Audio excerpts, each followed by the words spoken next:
Most collagen synthesis takes place in cells called fibroblasts, which you can recognize by their spiky shape like the ones you see here.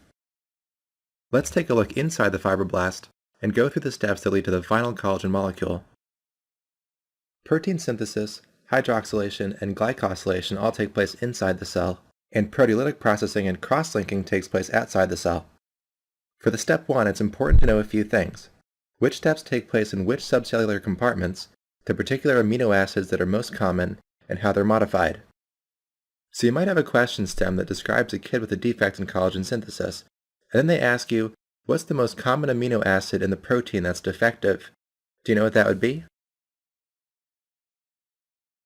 The most common amino acid in collagen is glycine, and by the way, proline and lysine are the other two amino acids you should associate with collagen, since these are the sites of important post-translational modifications.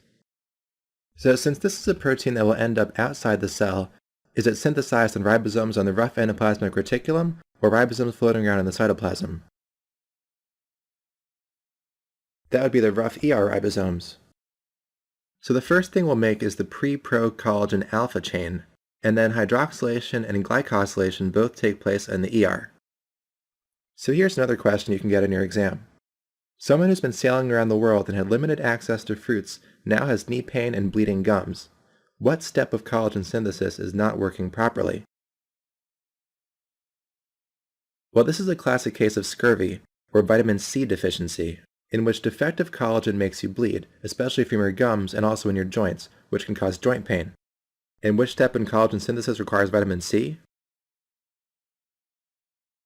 Hydroxylation. Enzymes will hydroxylate prolines and lysines, and these hydroxyl groups will be used at the end of the whole process to link triple collagen fibers together, but I'll get back to that in a minute. The other modification in the ER is glycosylation, in which either a single glucose or galactose molecule is added, and this is only done in lysines.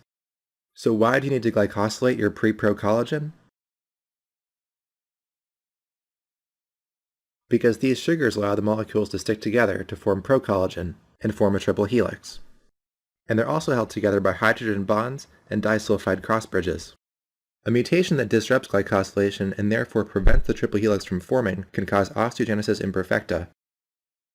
Procollagen is then transported from the ER to the Golgi, and does that step require COP1 or COP2? That would be COP2, which is for anterograde transport. What happens to collagen once it's in the Golgi? Actually, not much happens in the Golgi at all. It's just used to transport the molecule out of the cell. So after exocytosis, procollagen is cleaved at both ends to make tropocollagen. It's cleaved at lysines in disulfide-rich regions of the protein, and then individual tropocollagen molecules are covalently bound together between lysines and hydroxylysines, which is catalyzed by the enzyme lysyl oxidase. What ion does lysyl oxidase need to be able to function? That would be copper, and by the way, lysyl oxidase is also needed to make elastin. This results in the final product, collagen fibrils. A deficiency in this last step is one of the important causes of Ehlers-Danlos syndrome,